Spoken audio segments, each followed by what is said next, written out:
Halo Gen People, balik lagi sama gua Gaza. Gua Andri, salam G-Sport. Kali ini kita datang untuk membahas tentang yang lagi panas-panasnya ya. Iya, hubungan antara Rusia dan Ukraina. Tapi kita ngebahas ya bukan dari segi konfliknya lah Iya, ya. pasti ya olahraga, lagi Betul. sport, namanya G-Sport Dan ya lebih olahraga. pertama kita ya ngomongin tentang sepak bolanya ya.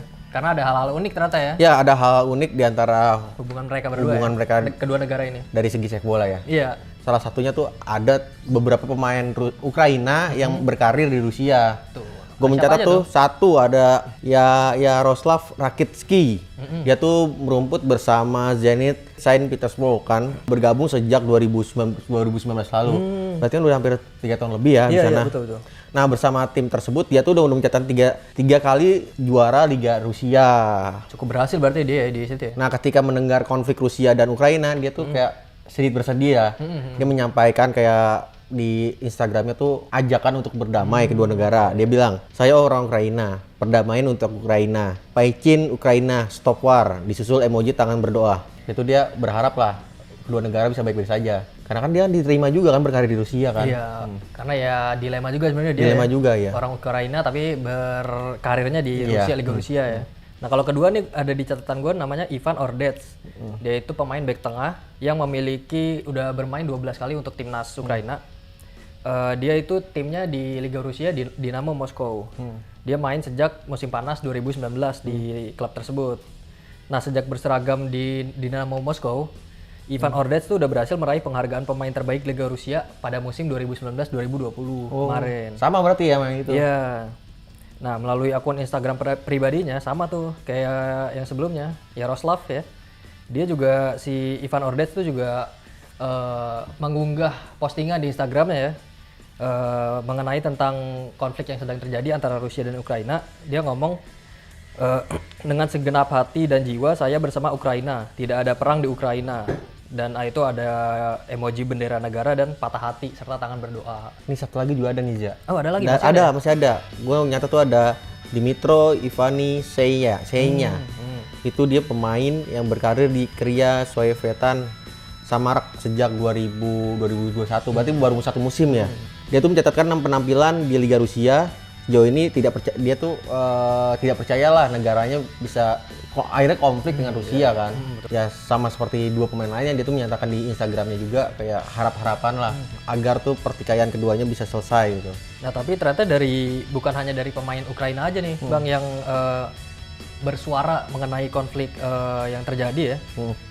Dalam catatan gue tuh gue ngeliat ada pemain dari pemain Rusia, timnas Rusia yang dia juga mengunggah postingan di Instagramnya juga menentang lah itu bila bisa dibilang menentang kurang lebih ya sama dia ngomong di story sama kayak yang tadi 3 pemain Ukraina lainnya itu untuk tidak ada perang lah intinya lah seperti itu ya. Dan namanya tuh Fedor Smolov. Dia tuh pemain Rusia pertama yang tercatat bersuara tentang konflik ini. Kembali lagi dari Ukraina aja. Boleh, siap. Kita di Ukraina ada hal unik lainnya nih, Ja. Manajer Shakhtar Donetsk menyatakan tuh ada sekitar 60 pemain timnas Ukraina atau Ukraina akan menjalankan wajib militer. Karena tuh di sana diberlakukan aturan kan pria berusia 18 tahun sampai 60 tahun tidak disarankan atau dilarang untuk keluar negara kan. Diwajibkan untuk stay di Ukraina kan. Dan dia bilang tidak ada yang tersisa di hotel tim kecuali saya dan para pemain Brazil kami, kata dia. Berarti kan dalam arti kan pemain pun harus dilibatkan ya.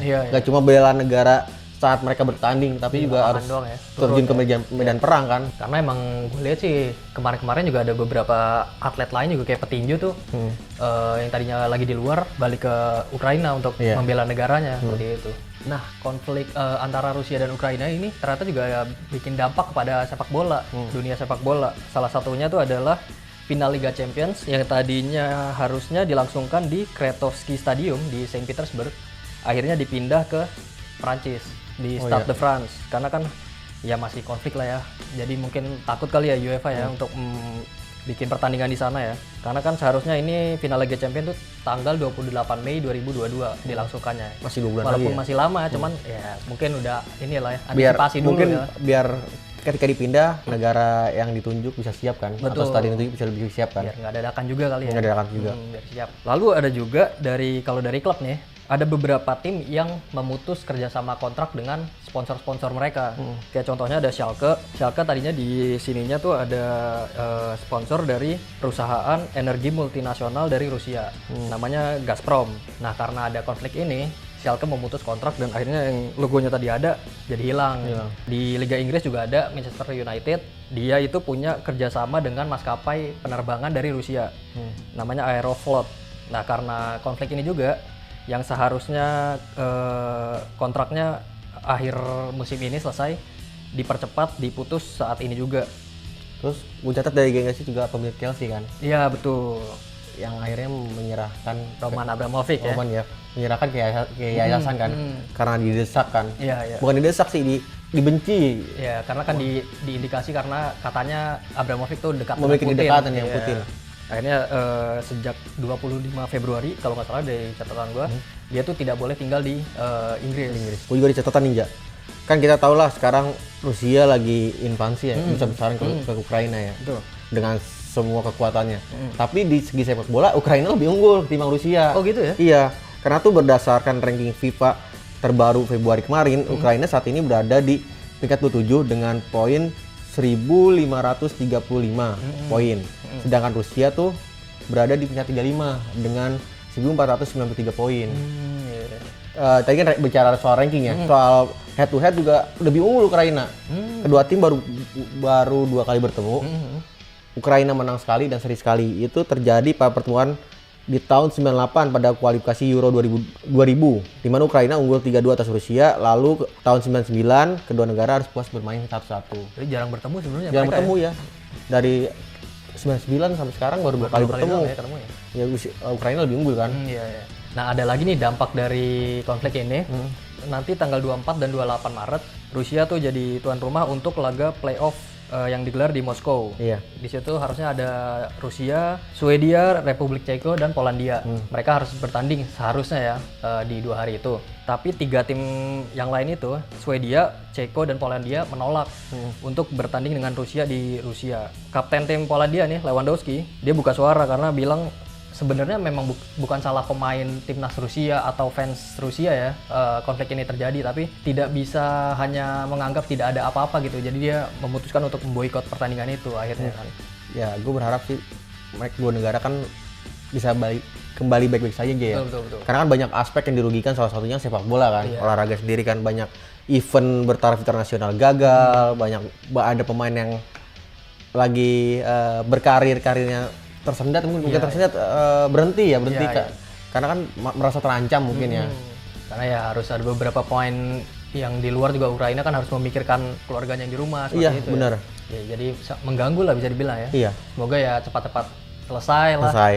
Ada kesepakatan atau seperti apalah antara kedua negara ini. Agar kita bisa menikmati sepak bola lagi seperti sebelumnya ya. Iya. Karena kita tahu Ukraina terkenal punya Shevchenko. Betul. Rusia terkenal punya Andriy Arshavin. Ya. Itulah maksudnya kedua negara itu juga besar di sepak bola ya. Betul. Disayangkan lah ya. Iya. Kejadian saat ini ya. Dan jangan lupa baca berita-berita lainnya di genpi.co karena kita tinggal cuma membahas sepak bola ya. Dan semua berita terupdate kita juga ada di genpi.co ya. Betul. Dan kita juga ada aplikasi ya, bisa di-download di Play Store dan juga App Store.